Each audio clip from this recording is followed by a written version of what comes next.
And so I can understand concern for my 13-year-old, but his political views being associated with mental health kind of worries me. Hey, this is Diane Rick. And I'm Rick Voiles. We've been working with co-parents in conflict for more than 2 decades. We've taught classes, written books, counseled parents, empathized and agonized a few times to help people make sense of their complicated families. We were talking one day, and it occurred to us that helping the most difficult cases comes down to one simple concept. Is one parent willing to let go of the tug-of-war rope, or is it worth it to hold on and fight? So we invite you to take this journey with us each episode as we tackle the questions, should you hold on or let it go? Welcome to Co-Parent Dilemmas, where we give you practical solutions to those impossible co-parents. Hi, Diane. Hey, Rick. How are you? It's good to actually see you in person. Yes. So how are you? I am good. Yeah, we had a special celebration last night with your retirement. I know. It was awesome. So great. So yes, weird. It was. I didn't expect that. So that was very really sweet. nice. Very sweet. And I've had my mom in tow. She's 88 years old, but she is a trooper. She is. So, oh, my gosh. So it's been great to have her here for a week now. So we'll see how that goes. But hi, Mom, in case she's listening. So today's good news story. All right. This was sent to me by one of our listeners, so I'm really excited that our listeners are enjoying the good news story. This is a story about a homeless heroin addict. James Bowen, a homeless heroin addict, quit his addiction because of a stray cat he named Bob. James found Bob injured in 2007 and began caring for him, which gave his life a purpose and aided him in quitting heroin and returning to a normal life. James Bowen wrote a book featuring the cat Bob as the main character, and the book made it to the bestseller list and was turned into a film called A Street Cat Named Bob. Wow. In which Bob himself appeared. James has written several books starring Bob the cat, and he now works in supporting the needy and homeless, as well as charity work and rescuing street animals. That is an incredible story. Yeah, I love that. I love when animals are used to help humans heal. And Bob's a star now, right? Yes. And you've heard of those prison programs where the prisoners get an opportunity to train dogs. Yeah. And then sometimes they get to go home with them, or people can come to the prison and adopt those. I love those stories. So this is awesome. Cool. Congratulations. So thank you, Facebook listener, for sending. Yes. Contributing to the value of the show, the quality of the show, actually. Love it. Yes. So I'm a little bit trepidatious. Is that a word? It is now. I have some trepidation. Okay, we'll do it that way. About this email that we're going to talk about today. Oh, boy. Because it's very contemporary, but it's a touchy subject. Like we've never dealt with touchy subjects before, or is this way beyond? So I know in my family, my extended family, it's been a touchy subject. And maybe, I think in yours as well. Yeah, absolutely. And everywhere. We're talking about the political landscape. And I promise you, listeners, we're not going to go into politics in this. But I'm assuming, when I read this, I am assuming that many of our listeners are experiencing this either in their own immediate family or in their extended family. And I thought it was appropriate to talk about. So, right. If it's a dilemma that one of our co-parents. It is a dilemma. Yeah, it is definitely. Right down the middle of a dilemma, right? So I'll read. This is from Thomas. I'm not sure, or he says, Diane and Rick, I'm not sure if you have any experience with this, but I am wondering how to handle talking to my child about weird political ideas his mom and stepdad are putting into his head. My son is 13 and I want to go into what, My son is 13 and I won't go into what he is saying, but it's obvious they are listening to extreme viewpoints. I want my child to be free to think for himself, but I'm very concerned about his mental health. Thanks, Thomas. What do you think his question is? Because he didn't really ask a question. He didn't ask a question. And so I can understand concern for my 13-year-old, but his political views being associated with mental health kind of kind of worries me. Only an idiot can believe what. Do we need to unpack that, whether Is- political views can create mental health issues? Oh, no. Okay. No, that's clear. Yes. But to hold a particular opinion and then say, well, is there a pill for that so Yeah. that we can? But I think his question is, how do I help my child's thinking but not put him in the middle? Right. That's what I would. Or the question could be, how do I get my child to believe like me without saying the other parent is wrong? Right. How do you, I don't know that you can do that. So I thought the best way to deal with this would be to, sometimes when I'm teaching parents how to talk to their kids about something that's connected to their other parent, Yeah. I will say, don't mention the other parent's name, but find another way to talk about that issue that isn't connected to that parent. More of a general global issue because it is Right. an issue. Right, Okay. right. So I'm thinking this is very much akin to, I think, an episode we did before about religion. Yeah. And I will put that in the show notes when I find the episode that is.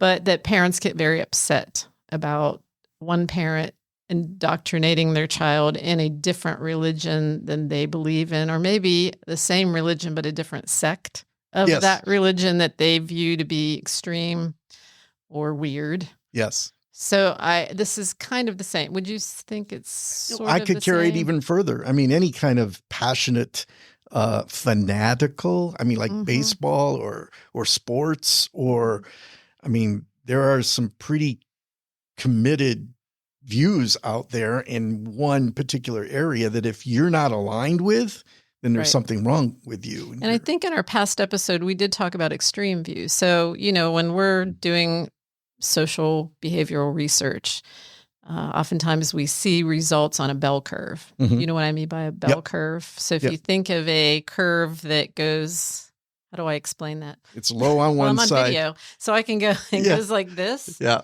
And what we know is there'll be a certain percentage in that curve, which represents the mid or Yep. the median Yep. of people that think this way. And then there's people on the fringe Both right ends. down here. Yes. And we find in religion, there's always going to be a fringe of extreme beliefs. Yes. The vast majority of people are going to fall in that median or midsection, Yes. right? And Yep. not have those extreme views. But we can get very, very upset about the extremes. And I sort of feel like that's how politics is as well.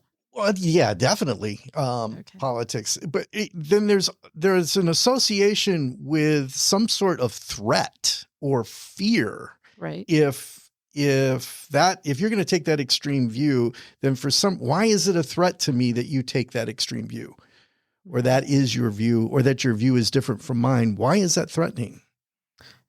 That's a good question, because it's your child. Well, yeah, okay, I could see, yeah. But that is Right. a good question. Is my child allowed to believe differently from me with regard to religion? And would the child or become politics? a threat to me? Can I see my child as a threat to me? Taking a Well, different. let's talk about this from the perspective of cults. Okay, a little bit culty. A little Yes, plug in there for. right. All right. So if an extreme belief could represent my child being cultified. I don't know if that's a word Manipulated, either. brainwashed. And Yeah. will that harm my child at some point, change my child's values? So if there is a threat, I guess some people it would be personally threatening because they want to be in control of their child. But I could also understand it's not a control issue, but you were worried, is my child going to go down that path Yes. of cultish kind of behavior? And would you say in politics there are some sects, S-E-C-T, sects of the political landscape that could be viewed as cultish? Yeah, all of them that aren't mine. Yes, I would. Exactly. Okay. So if we look at it from that perspective, Thomas does have. A legitimate question. fear. Yes. And what if my child begins to bring home these ideas? How do I talk about it with my child without it making it sound like I'm tearing down his other parent? Well, in And to carry the thread a little bit further, if my goal as a parent is to raise a child who is going to be healthy and productive citizen in community, as successful with personal and professional relationships, then how they respond to life in general, or the point of view they take about life, is going to impact whether I think they're going to be successful. Sure. So there are, I'm going to assume, on the extremes of anything, religion, politics, or any of that, there's going to be a certain amount of fear. Yes. That has to be instilled in the child, right? Fear of everybody who's not us. Right. Exactly. And do we want our children to live in fear? Well, I don't know about fear, but certainly caution. We tell our kids don't hang around with that group. Certain types of people that could get them in trouble. Correct. Right. Yes. It could be even dangerous. Yeah. So then it's the same thing. Don't think like those people because it could be harmful to you. Right. So there's a couple of things. One of the things is when a child is very young, it is easy to put ideas into their head. Correct? Oh, absolutely. So, I think it is important to give your children different perspectives, especially when they're young. And as they grow older, you hope that they learn to see different perspectives about social issues, about religion, about politics, about all those things that are talked about a lot. Yep. In our world. And I think at some point you have to let their own brain mature because young adults don't have any life experience. What happens to us, Rick, as we have lots of life experience? What happens to our viewpoints over time? We get tainted and crotchety. Speak or by for just yourself. speaking. Oh, okay. Yeah. I guess that's just... I think over time, we gravitate more towards the middle because we have life experience with lots of different people. And I don't know, maybe because I've been a therapist, I get more of that. Mm-hmm. I find myself more and more compassionate because I hear more and more stories, and the more we get to know people. So it's not healthy to only expose your child to one type of thing or one type of person, or because they don't get the benefit of saying, oh, there's different points of view. It's why it's good for your child to do a little world travel occasionally, or leave the neighborhood, or right. leave the county. Go to college. Yes, that was the point of college, was to go and hear other points of view to develop critical thinking skills. I'm not sure we've been able to carry on that tradition of teaching critical thinking skills. Right. So we agree on all that, correct? Yeah. So we're not extremes. We're right in the middle of the bell curve in this room right now. In this room. Right. Okay. So now test case of 2. So now let's get to Thomas's question. All right. So we have to make some assumptions about why Thomas is asking this question.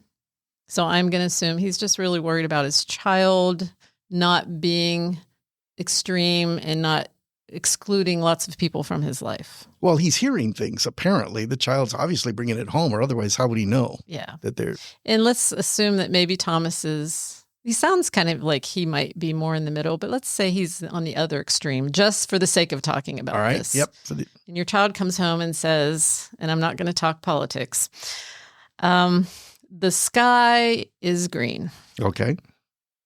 And the parent is like, where'd you hear that from? Mm-hmm. Mom told me the sky is always green. Okay. And Thomas wants to say what? It's not green. Your mom's crazy. To which, what will the child do with that? Go tell mom. Dad says you're crazy. Well, it depends. What is the child's relationship with mom? Well, it's a primary relationship. They're close. I know, but we don't know what his relationship is with the mom. If he has a difficult relationship with his mom and he sees an opportunity to have a better relationship with mom, is the child's motivation to believe that the sky is green going to be higher? Yeah, because mom's going to love him more or like him more. Maybe. I mean, not. I could see the potential. Probably not true, but that's a perception. Sure. That my mom needs me to be like her, think like her, feel like her. Now that she's got stepdad who's really supporting mom, thinking the sky is green, I kind of think I better believe the sky is green, because if I do, she's going to approve of me. And when I go home and tell Dad that, I kind of want him to agree too, because then I don't feel like I'm lying to myself. But if Dad says, "What the heck are you talking about?" Now I'm kind of in some internal conflict. But then you're also saying that the child doesn't have enough sophistication to be able to say, I have to do this here, but over here, I don't have to believe it's Well, green. they don't sometimes have that sophistication because they're in survival mode, emotional survival. Do you know? Or and I don't want to slip over here, so I've got to hold it everywhere I go. Okay. So I want to kind of take this in the direction of the chameleon effect. Remember we talked about that? Elizabeth Marquardt wrote the book Between Two Worlds many years ago, and I'll put the link to that in the show notes. And she identified something called the chameleon effect, where a child is so much wanting a particular parent's approval that their perception, whether it's true or not, is when they're in that home, they cannot represent anything at all that looks like the other parent, because I'm aware as a child that the parent I'm wanting attention from does not like or hates my other parent. Right. And maybe they've even at one point said, "Stop doing that. You look just like your dad." Yep. Stop, with that mannerism that reminds me of Hold your mom. head like that. Yes, right. Don't say those words. You're sounding just like the other parent. To which the child goes, "Oh, okay, that's off limits. So I have to change colors." Mm-hmm. So when I'm in Dad's house, I have to be blue. And when I'm in Mom's house, I have to be yellow. And there do the two meet, because maybe both parents are difficult. Yeah. And the child's aware they do not like each other. So when at Dad's, be like Dad. When at Mom's, be like Mom. Say all the right things, agree with all the things that they want me to agree with. And they bifurcate themselves. And the research around that was, as she talked with adults who had divorce in their childhoods, they were very successful in their career. Right. They were successful because they learned to be a team player. Professionally, yep. Yeah. Yep. As a professional, hey, I know how to, mold myself into what this team needs. Or if you're in sales, I know how to, relate to the customer and be what you need me to be. And those are all great career skills, but they reported that they sucked at relationships. Right. Because they don't know who they are. Right. Yes. They grew up with a false identity of whoever I'm with, I become them. Right. In order to please, so that I can avoid conflict or be approved. But anytime you deny yourself, you're going to be sad. You're going to get angry. You're going to get depressed. You're going to be anxious. Right. And they were reporting all of those things. So it's very, very important that you let a child know they're free to be who they need to be, without, if Dad says, "Oh, that's your mom. Yeah, everything over there is yellow, but here we're blue." The child never gets to be green. Right. Right. Yellow and blue make. Or red and blue make purple. So I remember saying to my little kid clients, we would draw, or I had a coloring page with a chameleon on it, and I would have them, and I'll actually put that in the show notes too, because I have that resource where it kind of explains, have you ever felt like a chameleon where you couldn't be yourself because you needed to be what each parent needed you to be in that? And so I would say, okay, let's pick two primary colors, and then let's make you a combination of both, and you get to be who you want to be.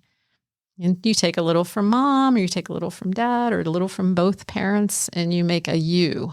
And kids would light up at that, like, oh, boy, somebody's finally telling me it's okay. Yeah. It's not easy for them, because as soon as they say something that sounds like the other parent, don't do that. So I hope that Thomas is a parent who is sophisticated enough to realize that saying you need to be blue like me and not yellow like your mom is not helpful to the child. Well, and that's an interesting question, because Thomas doesn't tell us whether or what kind of response is the child being reprimanded at the other house for not agreeing with the extreme views of that house? That's a totally different level of discussion. If he can have what he thinks over there, so you're pointing this in the direction for me that says part of the child's developmental growth is to figure out who the child is. Correct. Anyway, Yes, so of the fact that course. I'm getting an extreme view over here and the child's carrying it home, kind of like, trying on a coat or trying on clothes or shoes. Well, let me see how this fits me. And then trying it at dad's house, how dad responds to this becomes far more important than what mom and stepdad are telling him. Possibly, but it doesn't matter what's happening at the other house. This is the child's perception.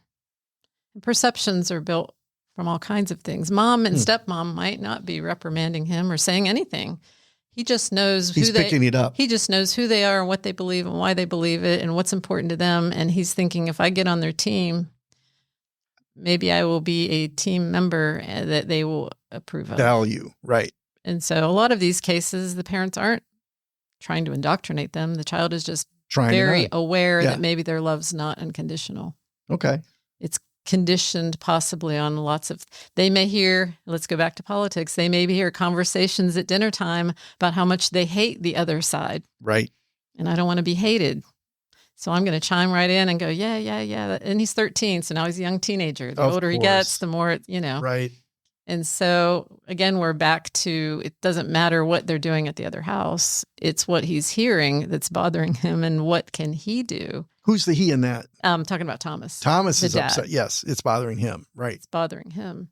So I think the best thing Thomas could do, instead of saying, where are you getting that from? What are you being exposed to? Who's telling you these ideas? Because it could be from anywhere. But he would be smart to, if he knows enough about mom and the possible relationship between son and mom, and he can predict what's happening over there, he doesn't need to say it. No. He can just say, okay, let's talk more about that. Right. Did you read that? I'd like to read it. Whatever you read that the sky is green. And when was the sky green? And get more information. Ask questions. Yeah. I want to hear more about that. What shade of green? Is it a little bluish or is it a little greenish? Yeah. And then begin to see, can I introduce another point of view? That would be the thing I would hope because for. of his age. If he was 6 years old, I would say, great, I love a green sky. What do you want for lunch? Yep. But he's 13 and he's getting into that age where you do want to teach him how to critically think or how to see different points of view around a topic. When was the sky green? I'd love to see that. That would be really cool. Mm-hmm. Well, it's green all the time. Let's go look. But you have to be careful. You're not getting into proving anything or taking it logical, and he could even at some point say, yeah, I could understand why you would need to think that. Sure. For survival. Exactly. But he doesn't have to say that. You can remember we always say, don't answer a question you already know the answer to. Right. Is the sky green? Well, do you need to believe it is? And then I get that. But it's really okay. When you're here at my house, you can believe anything you want to believe. Including that the sky's green. Or blue or white or gray or whatever. Yeah. So in other words, dad can model acceptance of varying points of view, including green. Because if he attacks and rejects green, he's not, even though he hasn't substituted it with anything else, he's doing the same thing. Yeah. If mom is indoctrinating. Or dad could say, I've never seen a green sky, but it's probably possible. Sure. So that's really cool. I'd like to see one. Mm-hmm. But hey, just so you know, when you're at my house, you can believe lots of different colors. And you're not saying anything about mom. No. But you're saying something valuable to the child. Kind of like when we've talked about kids who are alienated and they say, I hate you to dad, or I hate you to mom. Instead of saying, oh my gosh, you can't tell me that, go to your room for 5 days. You can say, wow, it must be hard to feel like you have to hate me. I'm sorry that you're getting that idea that you need to hate me in order to love maybe your other parent. you have to use your own judgment on whether that's something you need to say, whether that's something that will help your child. But you don't really have to say anything about the other parent. That must be hard to think that you have to hate a parent. It must be hard to think that you have to think that the sky is always green, because there are many different colors in the sky. Or you're going to run into people who don't think that. Yeah. Good. That's a good one. And then how are you going to talk with people that don't think that way? Right. Because you're going to be exposed to various points of view. Don't just think, well, I hope you're going to be exposed to various points of view. How do you treat people? How do you deal with people who see a different color sky than you? Would be a kind of skill that would give him success, or the child success in the future. And what's the importance of that? And, you might have a child, an older teenager even, that says, well, I don't care. This is what mom says, and this is what I'm believing. And you're okay. Well, I understand why your relationship with your mom is really important. Mm-hmm. That's all you got to say. Mm-hmm. But when you're around other people that are not your mom, you are free to believe what you want to believe. So it is possible, because I was going to ask the question, at what point would you recommend that Thomas actually have a serious conversation about, this, you're thinking about this too narrowly. But why did you change your voice when you said that? Because that was the dumb question I was going to ask. I don't want to ask that one anymore. It is possible that dad can not necessarily challenge the color of the sky, but challenge, or at least introduce the idea of difference, even though it's not dad's difference. It could be, he can introduce the idea of difference going forward. You really want him to tell him the sky's no. not green. At first I was thinking, we got to do something with this eventually down the road, or this kid's going to be. I really don't want him to say much about the sky being green, I can see that now. Other than that, sometimes the sky is green. I've never seen it. I would love to see that. Yeah. But I think that's very informative for the dad to know that something is going on that's narrowing the child's focus. So the next time you're sitting down watching TV and a movie comes on and there's a particular point of view that you think might be difficult, you talk about it. Right. How do you talk about different points of view? How do you feel about that? And maybe some social issue that has nothing to do with the green sky. Exactly. Or anything. Yeah. It's just difference. Mm-hmm. And what you're saying to the child is, with me, you can be all colors, or you can be various colors, or whatever. And this brings me to the other point I think she made in the book, was that occasionally it's really helpful to say to the child something positive about the other parent, even when you don't feel any positive feelings to the other parent. And some parents really struggle with that, especially when you're freshly divorced and everything you think about them feels hateful. Mm-hmm. Because what you're saying to the child, if you say everything your mom or dad does is wrong and bad and terrible, you're saying to the child that part of yourself might be terrible. Yeah. Or I really do have to split myself because there's so much hate between my parents that I can't act like I like my mom in front of my dad. I can't act like I like my dad in front of my mom. So when you say he's making a joke, your 13-year-old, as they make silly jokes or stupid jokes or off-color jokes, and you say, ha, ha, ha, you're really funny. I think you get that sense of humor from your mom. Mm-hmm. What you're saying is that in my house, you're allowed to be that color. There are colors that represent the other parent that I approve of.